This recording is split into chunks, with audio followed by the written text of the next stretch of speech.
Hello everyone. आज हम लोग कंटिन्यूटी का सेकंड पार्ट स्टार्ट करने जा रहे हैं। पिछले पार्ट में हम लोग ये देखे थे कि कंटिन्यूटी को हम लोग सॉल्व कैसे करते हैं और कंटिन्यूटी हम लोग को बोलता क्या है। ठीक है, कि कोई भी फंक्शन कंटिन्यूअस कब होता है और कंटिन्यूअस कब नहीं होता है। ठीक है, तो आज हम लोग उसमें आगे बढ़ते हैं और देखते हैं कि अगर हम लोगों को एक फंक्शन से ज़्यादा अगर फंक्शन देता है, जैसे मान लीजिए कि एक मेरा एफ एक्स फंक्शन दे दिया और दूसरा मेरा जी एक्स फंक्शन दे दिया, और दोनों को अगर हम लोग रिलेट करके हम लोग एक नया फंक्शन बनाए, चाहे उन दोनों को ऐड करके बनाए, चाहे सब्ट्रैक्ट करके बनाए, चाहे मल्टीप्लाई करके बनाए या फिर डिवाइड करके बनाए, तो जो नया फंक्शन आएगा वो फंक्शन मेरा कंटिन्यूअस होता है या नहीं होता है। तो उसी पर हम लोग आज बात करते हैं। ठीक है, तो देखिए सबसे पहला चीज क्या दिया हुआ है हम लोगों को, अलजेब्रा ऑफ कंटिन्यूअस फंक्शन। क्या बोलता है अलजेब्रा ऑफ कंटिन्यूअस फंक्शन? कि जैसे मान लीजिए कि f x and g x मेरा दो कंटिन्यूअस फंक्शन है एक्स इक्वल्स टू ए पर। ठीक है, अगर एफ एक्स और जी एक्स मेरा दो कंटिन्यूअस फंक्शन है एक्स इक्वल्स टू ए पर, इसका मतलब हुआ कि एफ एक्स जो फंक्शन है एक्स इक्वल्स टू ए पर, मतलब लेफ्ट हैंड लिमिट और राइट हैंड लिमिट और फंक्शन का वैल्यू ए पर, तीनों का वैल्यू सेम आएगा। ठीक है, और जी एक्स जो मेरा दूसरा फंक्शन है उसका भी एक्स इक्वल्स टू ए पर left hand limit, right hand limit और फंक्शन का वैल्यू ए पर, तीनों सेम आएगा।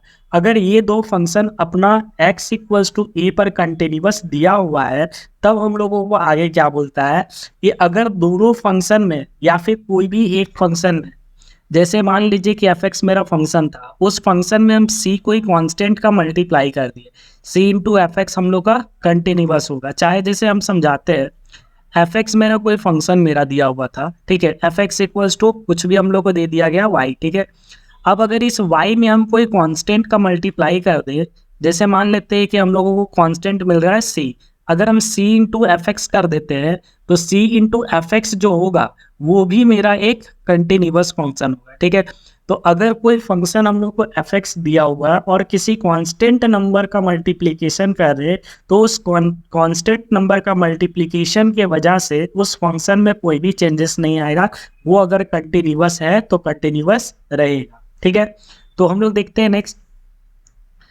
जैसे अगर मान लीजिए कि एफ एक्स और जी एक्स मेरा दो फंक्शन था एक्स इक्वल्स टू ए पर कंटिन्यूअस, अगर दोनों फंक्शन को हम ऐड या सब्ट्रैक्ट करते हैं, एफ एक्स भी मेरा एक फंक्शन है और जी एक्स भी मेरा एक फंक्शन है, अब हम एक नया फंक्शन बना रहे एफ एक्स प्लस जी एक्स। ठीक है, या फिर एक दूसरा फंक्शन बना रहे एफ एक्स माइनस जी एक्स, तो ये जो दो फंक्शन हम लोगों को मिलेगा, ये दोनों फंक्शन भी एक्स इक्वल्स टू ए पर कंटिन्यूअस होगा। ठीक है, तो हम लोग को दूसरा चीज ये बोल रहा है, पहला चीज ये बोला कि अगर एफ एक्स मेरा कोई फंक्शन है और हम उसमें कांस्टेंट नंबर का मल्टीप्लिकेशन करते हैं, तो जो न्यू फंक्शन हम लोग को मिलता है, मतलब बस हम लोग का डिफरेंस क्या आ रहा है, तो डिफरेंस आ रहा है एक सी कांस्टेंट का मल्टीप्लिकेशन। तो अगर कांस्टेंट के मल्टीप्लिकेशन करने से हम लोगों को फंक्शन में कोई भी चेंजेस नहीं हो रहा है, ठीक है, वो फंक्शन अभी भी मेरा कंटिन्यूअस है। नेक्स्ट पार्ट हम लोग ये देख रहे हैं कि अगर एफ एक्स और जी एक्स मेरा दो डिफरेंट फंक्शन है और डिफरेंट फंक्शन को अगर हम ऐड कर दे रहे और सब्ट्रैक्ट कर रहे हैं, तो इंडिविजुअल कंटिन्यूअस होने के वजह से उन दोनों को ऐड एंड सब्ट्रैक्ट करने पर भी जो न्यू फंक्शन हम लोगों को मिलेगा वो भी फंक्शन ए पर हम लोग का कंटिन्यूअस होगा। ठीक है, चलिए देखते हैं, आगे बढ़ते हैं। अगर मान लीजिए एफ और जी मेरा दोनों को मल्टीप्लाई कर रहे हैं, तो वो भी मेरा एक्स इक्वल्स टू ए पर कंटिन्यूअस होगा। ठीक है, तो आप दो फंक्शन कोई भी लीजिए, अगर वो दोनों इंडिविजुअली कंटिन्यूअस है एक्स इक्वल्स टू ए पर, तो उन दोनों का सम और सब्ट्रैक्शन भी कंटिन्यूअस होगा एक्स इक्वल्स टू ए पर, उन दोनों का मल्टीप्लीकेशन भी कंटिन्यूअस होगा एक्स इक्वल्स टू ए पर, और उस फंक्शन का इंडिविजुअल फंक्शन को अगर किसी कांस्टेंट से मल्टीप्लाई कर रहे हैं, तो वो फंक्शन भी x इक्वल्स टू ई पर कंटिन्यूअस आएगा। ठीक है, अब देखिए दोनों को अगर डिवाइड कर दे तो क्या ये कंटिन्यूअस होगा? तो डेफिनेटली यहाँ पर एक कंडीशन आ जाएगा कि जो डिनोमिनेटर में हम लोग का फंक्शन रहेगा, जैसे यहाँ पर डिनोमिनेटर में मान लीजिए हम लोग का g दिया हुआ है, तो g जो होगा मतलब g ऑफ a जो होगा वो हम लोग का कभी भी जीरो नहीं होना चाहिए, क्योंकि जैसे ये जीरो हो जाएगा तो वहां पर वो फंक्शन मेरा नॉट डिफाइन हो जाएगा। इसलिए यहाँ पर डिनोमिनेटर का जो फंक्शन होता है वो कभी भी जीरो नहीं होता है।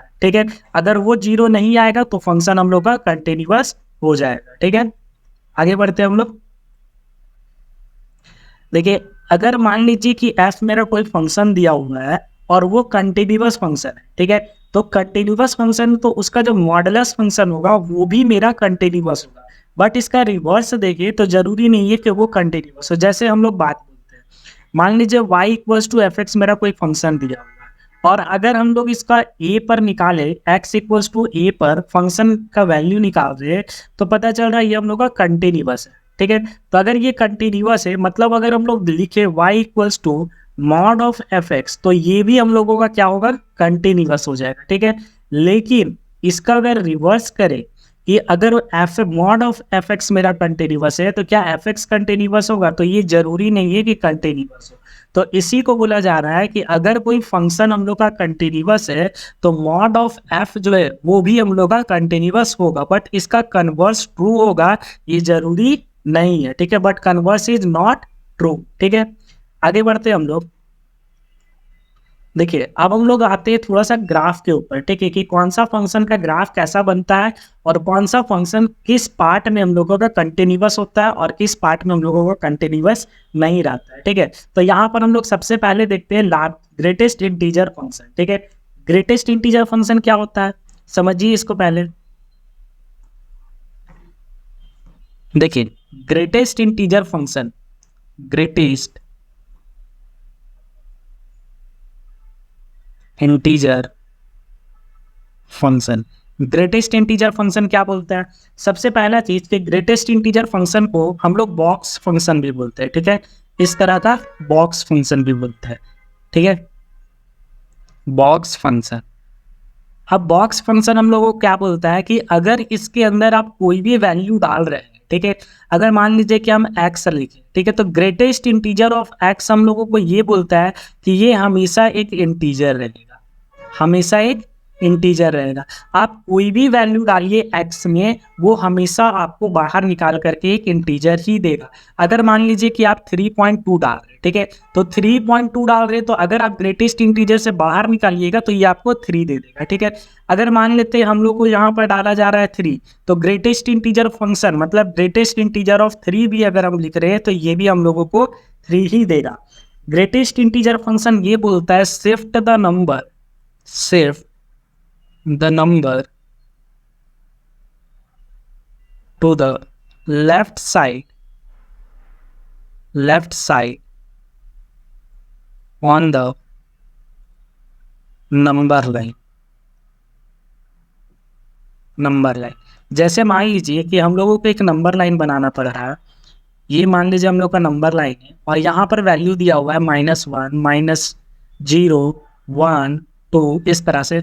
और अगर आप ग्रेटेस्ट इंटीजर में डाल रहे हैं 1.5, यहाँ पर 1.5 डाल रहे हैं, तो ये 1.5 तो लेगा, लेकिन 1.5 का जो ग्रेटेस्ट इंटीजर हो जाएगा वो लेफ्ट साइड का इंटीजर के पास शिफ्ट कर जाएगा। तो 1.5 से जो लेफ्ट साइड जाएंगे उसमें सबसे पहला इंटीजर मेरा 1 आ रहा है, मतलब ये 1.5 का ग्रेटेस्ट इंटीजर क्या हो जाएगा, 1 हो जाएगा। हम लोग इसको ऐसे भी बोल सकते हैं कि जो भी ग्रेटेस्ट इंटीजर फंक्शन में के अंदर आएगा उसमें जो पहला इंटीजर होगा वही हम लोगों का उसका आंसर होगा। जैसे मान लीजिए कि हम 5.8 डाल रहे, ठीक है, तो 5.8 का भी जो ग्रेटेस्ट इंटीजर होगा वो मेरा 5 हो जाएगा, ठीक है। तो अगर मान लीजिए कि हम इसमें नेगेटिव वैल्यू डालें तो क्या होगा, तो डेफिनेटली नेगेटिव वैल्यू भी डालेंगे तो हम लोग का नंबर लेफ्ट साइड ही शिफ्ट करेगा। जैसे मान लीजिए -3.1 डाल रहे हैं, ठीक है, तो अब दिमाग में आएगा कि सर ये तो -3 हो जाएगा, बट ये -3 नहीं होगा, ठीक है। -3 क्यों नहीं आएगा, क्योंकि हम लोगों को ये बोला जाता है कि नंबर को हम लोग को लेफ्ट साइड में शिफ्ट करना है नंबर लाइन का, ठीक है। और अगर हम लोग देखिए तो नंबर लाइन अगर बनाया जाए तो हम लोग का किस तरह का देखिएगा, मान लीजिए ये -∞, -5 -4 -3 -2 1 कुछ -1 ऐसा दिया हुआ है। अब इसमें हम लोग प्लॉट कर रहे हैं -3.1, तो -3.1 कहाँ आएगा, -3.1 अगर आप कैलकुलेट यहाँ पर नंबर लाइन में शो करके देखें तो -3.1 कहीं यहाँ पर आएगा। और यहाँ से अगर हम लेफ्ट साइड में शिफ्ट करेंगे तो लेफ्ट साइड में शिफ्ट करने पर हम लोगों को सबसे पहले -4 इंटीजर मिलता है। हम लोग को राइट साइड में नहीं शिफ्ट करना है, लेफ्ट साइड में शिफ्ट करना है। तो जैसे ही आप लेफ्ट साइड में शिफ्ट कीजिएगा तो जो पहला इंटीजर आपके पास होगा वही आपका आंसर हो जाएगा। मतलब -3.1 का जो ग्रेटेस्ट इंटीजर वैल्यू होता है वो आपका -4 हो जाएगा, ठीक है। अगर हम -3.9 डालें तो -3.9 का भी -4 आ जाएगा, ठीक है। तो ग्रेटेस्ट इंटीजर फंक्शन क्या बोलता है कि आप अगर ग्रेटेस्ट इंटीजर फंक्शन के अंदर जो भी आप डाल रहे हैं वो आपके नंबर को लेफ्ट साइड का सबसे पहला इंटीजर निकाल करके दे देगा, ठीक है। अब एक बार इसमें फिर से समझते हैं कि अगर हम पॉजिटिव नंबर को डाल रहे हैं, मान लीजिए कि हम पॉजिटिव 2.5, 3.6, 8.9 कुछ ऐसा डाल रहे हैं, तो वो हम लोगों को लेफ्ट साइड में शिफ्ट करेगा तो उससे पहले का नंबर मिलेगा। जैसे मान लीजिए कि 8.9 डाले, तो जिस इंटीजर से वो इंक्रीज किया है वही इंटीजर हम लोग को ग्रेटेस्ट इंटीजर फंक्शन में मिलेगा, ठीक है। लेकिन अगर हम लोग वहां पर नेगेटिव वैल्यू डाल रहे हैं तो जिस नंबर का नेगेटिव वैल्यू डाला जा रहा है उससे ग्रेटर करके एक हम लोग को ग्रेटेस्ट इंटीजर फंक्शन का वैल्यू मिलेगा। जैसे मान लीजिए 4.2 डाले तो 4.2 का जो ग्रेटेस्ट इंटीजर होगा वो 4 होगा, ठीक है। लेकिन अगर -4.2 डाल देंगे तो वहां पर जो ग्रेटेस्ट इंटीजर फंक्शन होगा वो -5 हो जाएगा। नेगेटिव नंबर में हमेशा इंक्रीज करके मिलता है और पॉजिटिव नंबर में हमेशा वही इंटीजर मिल जाता है हम लोग को, ठीक है। चलिए इसका ग्राफ देखते हैं कैसे बनेगा। अगर मान लीजिए कि आपको ग्राफ बनाना हो तो ग्राफ आप किस तरह से बनाइएगा। तो देखिए ग्राफ अगर इसका बनाना हो तो कैसे बनाएंगे। हम लोग को पता है कि ग्रेटेस्ट इंटीजर फंक्शन हम लोग का इस तरह से रिप्रेजेंट होता है मॉड ऑफ एक्स में, ठीक है। अब यहाँ पर आप सोचिए कि अगर एक्स में आप 1 डाल रहे, 0 डाल रहे, तो 0 का ग्रेटेस्ट इंटीजर क्या होगा। तो 0 का ग्रेटेस्ट इंटीजर तो 0 ही होगा, क्योंकि वहां पर कोई इंटीजर नहीं है, यहाँ पर डेसिमल में कोई पॉइंट नहीं है, तो ये 0 पर ही आ गया, ठीक है। लेकिन मान लीजिए कि आप 0 से 1 के बीच में कोई वैल्यू डाल रहे हैं, तो 0 से 1 के बीच में कोई भी वैल्यू डालिएगा तो वो तो हमेशा आप shift the number two the left side, मतलब वो आपका 0 ही देगा। जैसे मान लीजिए कि आप यहाँ से 0.5 डाल रहे हैं, ठीक है, या फिर आप 0.7 डाल रहे हैं, ठीक है, या फिर आप 0.9 डाल रहे हैं, कुछ भी डाल रहे, तो इसका मतलब क्या हो गया कि ये आपको लेफ्ट साइड शिफ्ट कर दिया। तो लेफ्ट साइड 0.5, 0.7, 0.9, तो लेफ्ट साइड में कौन इंटीजर पहले मिलेगा, हम लोग का 0 मिलेगा, मतलब ये हम लोग को क्या दे देगा, 0 दे देगा, ठीक है। तो यहाँ पर ही हम लोग का मान लीजिए कि हम लोग इस पार्ट में अगर हम लोग देखें तो यहाँ पर कोई भी वैल्यू डालेंगे वो हमेशा हम लोग को क्या देगा, 0 देगा, ठीक है। लेकिन जैसे ही हम 1 डाल देंगे, मान लीजिए 1 डाल रहे तो 1 का ग्रेटेस्ट इंटीजर तो हमारा 1 होगा, क्योंकि 1 तो खुद इंटीजर है, ठीक है। तो जैसे ही 1 देंगे तो यहाँ पर एक्स वाई का वैल्यू क्या मिल जाएगा, मेरा 1 मिल जाएगा। अब 1 से अगर ग्रेटर डालने लगे, 1.5 डाल रहे, 1.7 डाल रहे, 1.9 डाल रहे, कुछ भी डाल रहे हैं, ठीक है, तो सब में हम लोगों को वैल्यू क्या मिलेगा, 1 मिलेगा। मतलब आप 1 से कितना भी बढ़ाते जाइए वैल्यू को, जब तक आपका 2 नहीं पहुंच रहा वो हमेशा आपको 1 ही देगा, ठीक है। अब यहाँ पर जैसे ही 2 हम डाल देंगे तो 2 डालने पर हम लोग को ये तो 2 दे देगा, क्योंकि इंटीजर अगर डाल रहे तो वो इंटीजर ही देगा। लेकिन अगर इंटीजर के अलावा कुछ भी डाल रहे 2.3 तो वो क्या दे देगा, 2 दे देगा, ठीक है। तो इस तरह से इसका ग्राफ जो बनेगा वो किस तरह का बनेगा, देखिए इसका ग्राफ हम लोग का, देखिए अगर हम लोग को 0 से 1 के बीच में कोई वैल्यू डाल रहे तो ग्राफ हम लोग को कहाँ मिल रहा है, 0 पर मिल रहा है, वो हमेशा कहाँ शिफ्ट कर देगा, 0 कर देगा। लेकिन जैसे ही 1 और 2 के बीच का कोई वैल्यू डाल रहे तो वो 1 पे शिफ्ट कर दे रहा है, ठीक है। ये जो रेड पार्ट आप देख रहे हैं ये रिप्रेजेंट कर रहा है कि ये वैल्यू को हम लोग पुट करते जा रहे हैं, ठीक है। और वहां पर हमको मिल क्या रहा है, ये डॉट रिप्रेजेंट कर रहा है। लेकिन जैसे ही 2 को देखिए तो 2 को अगर हम देख रहे हैं तो 2 का हम लोग का ओपन सर्कल है। क्यों ओपन सर्कल है, क्योंकि हम लोग x इक्वल्स टू जैसे ही 2 डालेंगे इस ग्रेटेस्ट इंटीजर में वो हम लोग को 1 नहीं देगा, वो सीधा जंप कर जाएगा कहाँ, 2 पर, ठीक है। तो इस तरह से हम लोग का ग्राफ बन जाएगा। अब जैसे मान लीजिए कि 0.0 से लेकर के -1 के बीच में कोई नंबर डाल रहे तो -1 दे देगा, -1 से लेकर के -2 के बीच में कोई नंबर डाल रहे तो वो -2 दे देगा। तो यहाँ पर अगर हम लार्जेस्ट या फिर ग्रेटेस्ट इंटीजर फंक्शन का बात करें कि क्या वो कंटिन्यूअस होता है, तो कंटिन्यूअस कहाँ होगा, सिर्फ और सिर्फ वो डिसकंटिन्यूअस होगा इंटीजर वैल्यू पर, बाकी सारे वैल्यू पे वो कंटिन्यूअस होगा। आप समझिए कि यहाँ पर देखिए इसका ग्राफ अगर हम शो करें, जैसे मान लीजिए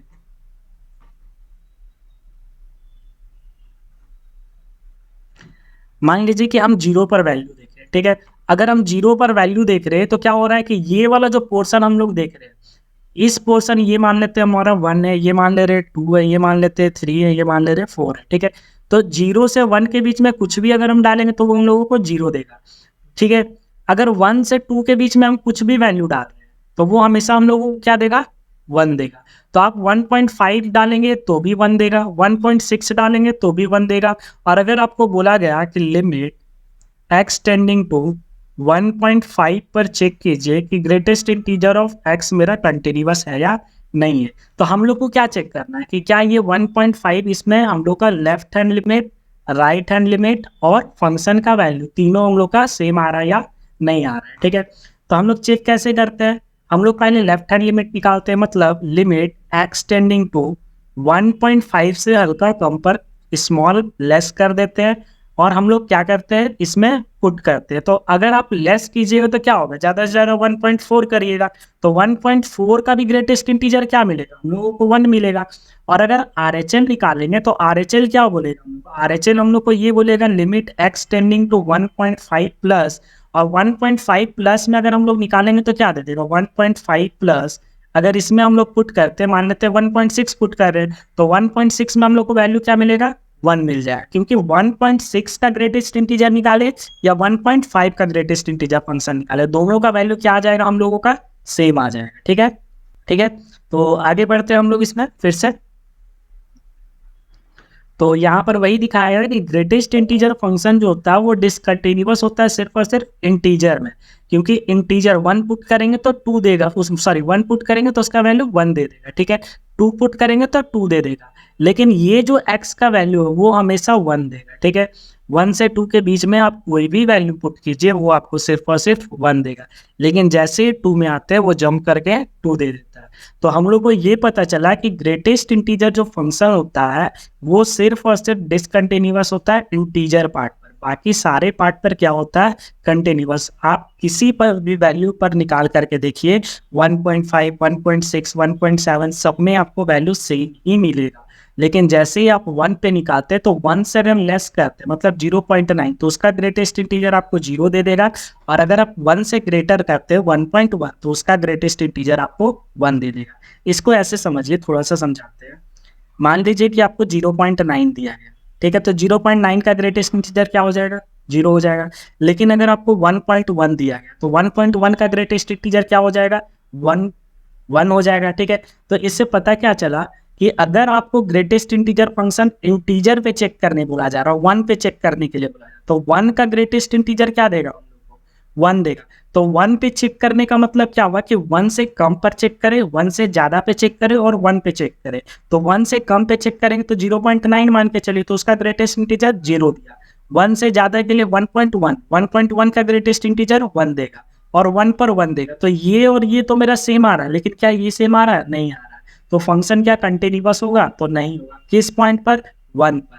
तो हम लोग का जितने भी इंटीजर है उन सब पर ग्रेटेस्ट इंटीजर डिसकंटिन्यूअस होगा, और बाकी जितने भी पॉइंट वाले ये वैल्यू होंगे उन सब पर ग्रेटेस्ट इंटीजर फंक्शन हमारा कंटिन्यूअस होगा। ठीक है, चलिए आगे बढ़ते हैं। नेक्स्ट पार्ट क्या है, फ्रैक्शन पार्ट ऑफ एक्स। अब फ्रैक्शन पार्ट ऑफ एक्स हमें क्या बोलते हैं समझिए। जैसे मान लीजिए कि आपको दिया गया है 3.3, ठीक है, और ये ग्रेटेस्ट इंटीजर निकालने के लिए बोला गया, क्या इसका वैल्यू मिलेगा 3 मिल जाएगा। ठीक है, अब मान लीजिए कि ये 3.3 का ग्रेटेस्ट इंटीजर तो 3 मिल गया। अगर हम इसमें फ्रैक्शन पार्ट बोले तो इसका फ्रैक्शन पार्ट क्या होगा, तो फ्रैक्शन पार्ट क्या होता है कि जो वैल्यू है एक्स जो हम लोग पुट किए, ठीक है, उसमें अगर ग्रेटेस्ट इंटीजर ऑफ एक्स को माइनस कर दे तो जो वैल्यू आएगा वही हम लोग का फ्रैक्शन पार्ट ऑफ एक्स कहलाएगा। मतलब कि जो डेसिमल में वैल्यू आता है वही वैल्यू उनका ग्रेटेस्ट इंटीजर ऑफ एक्स कहलाता है। ठीक है, जैसे मान लीजिए कि हम 3.3 बोले, ठीक है, ये मान लेते हैं हम लोग का एक्स का वैल्यू। ठीक है, तो अगर एक्स का वैल्यू 3.3 है तो greatest integer of fraction part of x, fraction part of x क्या बोलता है कि x minus greatest integer of x, ये होता है। ठीक है, तो अगर आप सब्ट्रैक्ट कीजिएगा तो क्या आ जाएगा, एक्स क्या दिया हुआ है 3.3 माइनस ग्रेटेस्ट इंटीजर ऑफ 3.3। तो जब यहाँ पर सब्ट्रैक्ट करेंगे तो क्या आ जाएगा 3.3, और ग्रेटेस्ट इंटीजर ऑफ 3.3 क्या आ जाएगा 3 आ जाएगा। तो सब्ट्रैक्ट करेंगे क्या आएगा 0.3। तो यही हम लोगों को greatest fraction part of x का वैल्यू मिला। ठीक है, तो फ्रैक्शन पार्ट ऑफ एक्स क्या होता है, तो x का वैल्यू को अगर उसके ग्रेटेस्ट इंटीजर को सब्ट्रैक्ट कर दे उसमें तो जो पार्ट बचेगा वो greatest fraction part of x कहलाएगा। अच्छा एक चीज और, फ्रैक्शन पार्ट ऑफ x का जो वैल्यू होता है वो हमेशा बिलोंग करेगा 0 से लेकर के 1 के बीच में, क्योंकि आप कुछ भी कीजिए तो आपको जैसे 4.7 4.7 अगर x है तो 4.7 से ग्रेटेस्ट इंटीजर ऑफ 4.7 को माइनस कीजिएगा, तो 4.7 माइनस ग्रेटेस्ट इंटीजर ऑफ 4.7 क्या बन जाएगा मेरा, 4.7 माइनस 4 इक्वल्स टू 0.7। तो आप कुछ भी कीजिएगा तो फ्रैक्शन पार्ट ऑफ x जो है वो आपका 0 से लेकर के 1 के बीच में ही आएगा। ठीक है, उसका ग्राफ हम लोग देखते हैं। देखिए ये फ्रैक्शन पार्ट ऑफ x क्या बनेगा, x minus greatest integer of x, इसी को क्या बोलेंगे, फ्रैक्शन पार्ट ऑफ x। ठीक है, इसको हम, इसका ग्राफ कैसे प्लॉट होगा, तो समझिए जब हम लोग का वैल्यू 0 था, मान लीजिए कि हम x को 0 ले रहे हैं, तो 0 माइनस 0 क्या हो जाएगा, ग्रेटेस्ट इंटीजर ऑफ 0 भी 0 ही देगा हम लोग को, तो 0 माइनस 0 यही रह जाएगा। लेकिन जैसे ही 0 और 1 के बीच में कोई वैल्यू पुट करते हैं, ठीक है, जैसे मान लीजिए कि 0.5, तो 0.5 माइनस 0.5 का ग्रेटेस्ट इंटीजर क्या हो जाएगा, 0 हो जाएगा, तो 0.5 माइनस 0 क्या आएगा, 0.5 आएगा। ठीक है, तो जब ये मुझे मिल रहा है 0.5, तो यहाँ पर वैल्यू मिलते जा रहा है हम लोगों को। ठीक है, अब जब हम लोगों को पता चल गया कि 0 से 1 के बीच में आप कुछ भी पुट कीजिए, वैल्यू आपको वही मिलेगा। अब 1 से 2 के बीच में कोई वैल्यू पुट कीजिए, जैसे मान लीजिए हम 1.5 पुट कर रहे हैं, तो 1.5 x की जगह जब हम पुट करेंगे तो हम लोग को फ्रैक्शन पार्ट ऑफ x क्या मिलेगा, फ्रैक्शन पार्ट ऑफ x क्या बोलता है, x minus greatest integer of x, x क्या दिया हुआ है मेरा 1.5, फ्रैक्शन ग्रेटेस्ट इंटीजर ऑफ 1.5 क्या हो जाएगा, 1 हो जाएगा, तो 1.5 माइनस 1 क्या आ जाएगा मेरे पास, 0.5। समझ में आ रहा है, तो आप देखिए कि यहाँ पर क्या दिया हुआ है कि आप अगर 1.5 भी पुट कर रहे हैं तो वो आपको 0.5 ही दे रहा है। ठीक है, तो ग्रेटेस्ट इंटीजर फंक्शन का जो वैल्यू होता है, ठीक है, वो आपका इंटीजर देता है। ठीक है, लेकिन अगर आप फ्रैक्शन पार्ट ऑफ x का ग्राफ देखिए तो फ्रैक्शन पार्ट ऑफ x का जो वैल्यू होता है वो हमेशा 0 और 1 के बीच में ही देता है। ठीक है, दोनों में डिफरेंस क्या है कि ग्रेटेस्ट इंटीजर फंक्शन हम लोगों को आप कुछ भी डालिएगा तो वो आपको सिर्फ और सिर्फ इंटीजर ही देगा। ठीक है, लेकिन जो ये फ्रैक्शन पार्ट ऑफ x है वो आपको सिर्फ और सिर्फ 0 और 1 के बीच का वैल्यू ही देगा। लेकिन यहाँ पर भी हम लोग देखिए तो ये फंक्शन हम लोग का इंटीजर पर क्या दिया हुआ है, डिसकंटिन्यूअस दिया हुआ है। तो इससे हम लोग को ये पता चला कि ग्रेटेस्ट इंटीजर फंक्शन भी हम लोग का डिसकंटिन्यूअस होता है इंटीजर पर, और फ्रैक्शन पार्ट ऑफ x भी मेरा डिसकंटिन्यूअस होता है इंटीजर पर। ठीक है, तो 2 पॉइंट यहाँ से निकल करके आता है। एक पॉइंट हम लोग का निकलता है कि ग्रेटेस्ट इंटीजर फंक्शन हम लोग का इंटीजर पर डिसकंटिन्यूअस है, और दूसरा पार्ट ये निकलता है फ्रैक्शन पार्ट ऑफ x हमारा डिसकंटिन्यूअस है इंटीजर पर। ठीक है, आगे बढ़ते हैं हम लोग। देखिए पॉलिनोमियल फंक्शन जो होता है ना वो हमेशा कंटिन्यूअस फंक्शन होता है। ठीक है, आप उसमें x की जगह पर कुछ भी डालिए वो हमेशा आपका कंटिन्यूअस रहेगा। ठीक है, देखिए कांस्टेंट फंक्शन में हमेशा कंटिन्यूअस रहता है log x। अच्छा, log x का ग्राफ अगर आप लोग देखिए तो log x का ग्राफ कैसा बनता है, किस तरह का बनेगा, log x का ग्राफ अगर हम लोग देखिए तो log x का ग्राफ हम लोग का कुछ इस टाइप का बनता है, और जहां पर ये 0 होता है वो log 1 का वैल्यू होता है। ठीक है, तो आप समझिए कि यहाँ पर log x जो होता है वो कंटिन्यूअस फंक्शन तो है, लेकिन वो सिर्फ और सिर्फ पॉजिटिव रियल नंबर के लिए, नेगेटिव रियल नंबर के लिए वो नहीं डिफाइन होता है। हाँ, लेकिन अगर इसमें log x में मॉड लगा दे x में तो डेफिनेटली ये फिर डिफाइन हो जाएगा नेगेटिव रियल नंबर के लिए। ठीक है, तो उसका नेक्स्ट पार्ट देखते हैं हम लोग। देखिए log x का ग्राफ ये हो गया, ये कंटिन्यूअस है r प्लस पर, r प्लस का मतलब हो गया रियल नंबर पॉजिटिव में। ठीक है, चलिए log ऑफ mod x, अब ये हमारा नेगेटिव के लिए भी पॉजिटिव है, तो ये कंटिन्यूअस है, और पॉजिटिव के लिए भी कंटिन्यूअस है, लेकिन सिर्फ और सिर्फ 0 के लिए डिफाइन नहीं है, क्योंकि log 0 हम लोग डिफाइन नहीं करते हैं। ठीक है, log 0 का को डिफाइन करना पॉसिबल नहीं है। ठीक है, वो कंटिन्यूअस 0 पर नहीं होता है।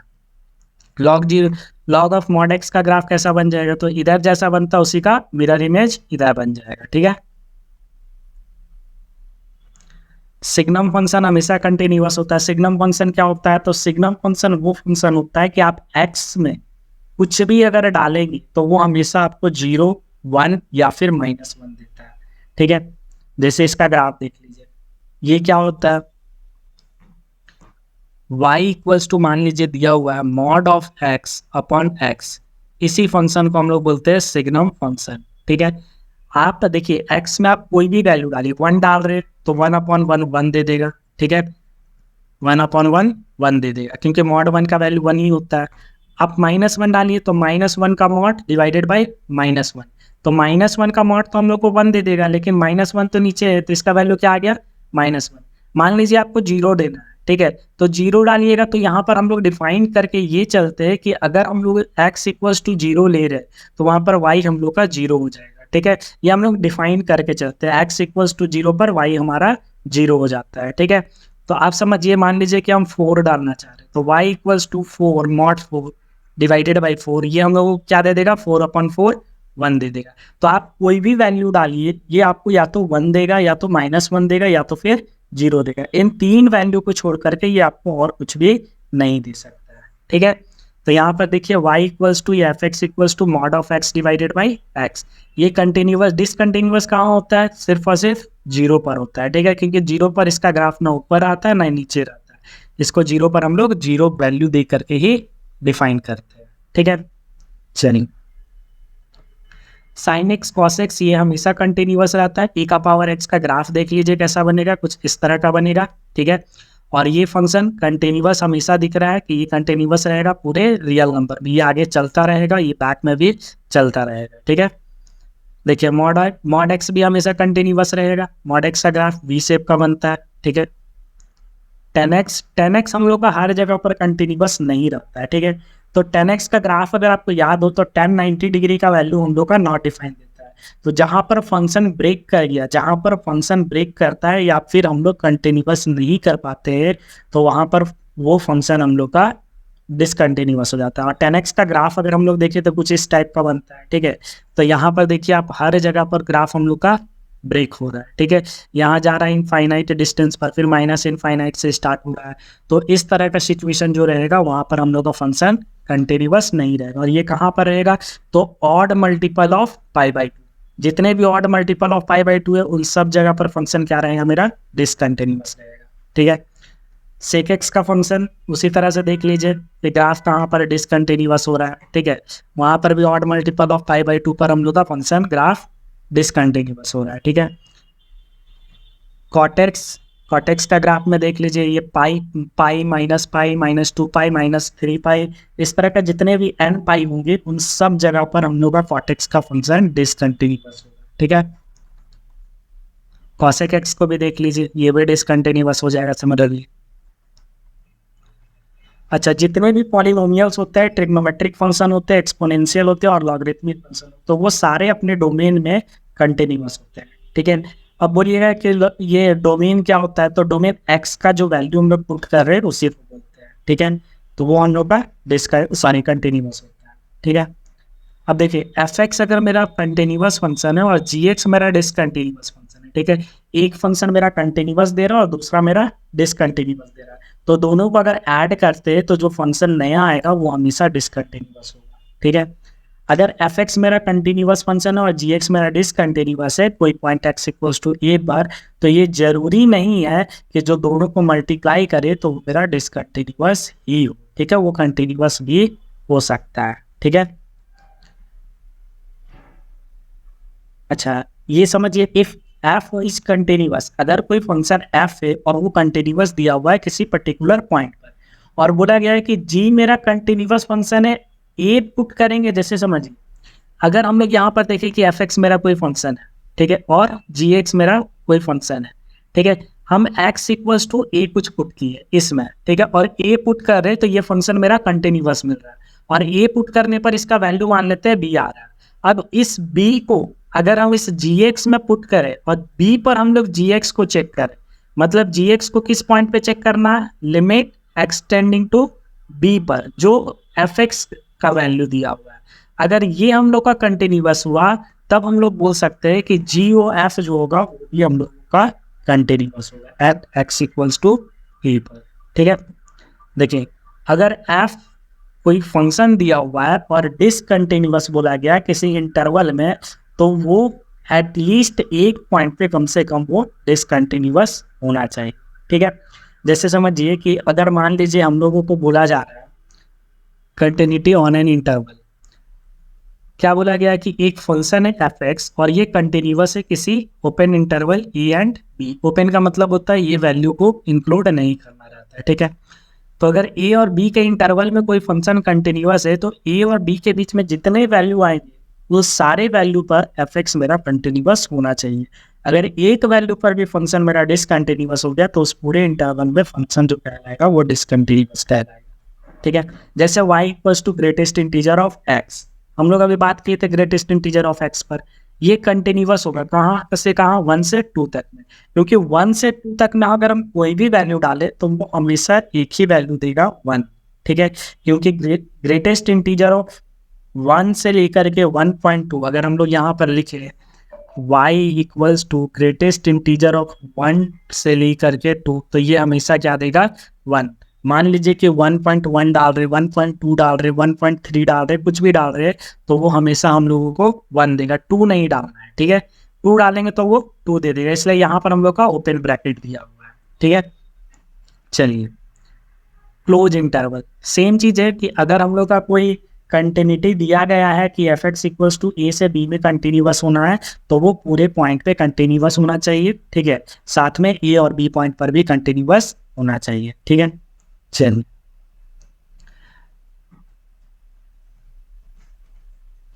देखिए, जैसे इस पर हम लोग बात करते हैं आगे,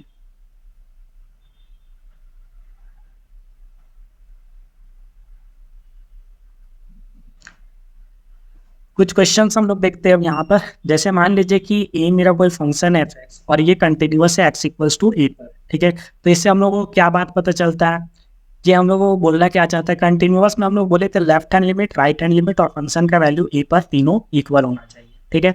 तो देखिए इसमें कौन सा ऑप्शन करेक्ट हो जाएगा। पहला ऑप्शन बोल रहा है कि limit extending to A plus F X का value, limit extending to A minus F X का वैल्यू और फंक्शन का वैल्यू ए पर, तीनों मेरा सेम होना चाहिए। तो ये बिल्कुल कंटिन्यूअस हम लोग का दिया गया है, ठीक है।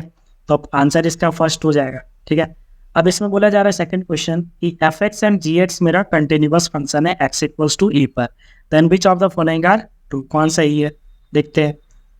पहला c into f x continuous, बिल्कुल हम लोग शुरू में बात किए हुए थे कि अगर एफ एक्स और जी एक्स दो कंटिन्यूअस फंक्शन है तो अगर उसमें से किसी एक में सी का मल्टीप्लीकेशन कर देते किसी कांस्टेंट का तो वो भी कंटिन्यूअस होता है। दोनों फंक्शन को अगर ऐड या सब्ट्रैक्ट करते तो वो भी कंटिन्यूअस होता है। दोनों फंक्शन को अगर मल्टीप्लाई करते तो वो भी कंटिन्यूअस होता है। तो इसका आंसर हम लोग का 4 हो जाएगा ऑल ऑफ द, ठीक है। चलिए आगे हम लोग नेक्स्ट क्लास में क्वेश्चंस लेकर के आते हैं। Thank you.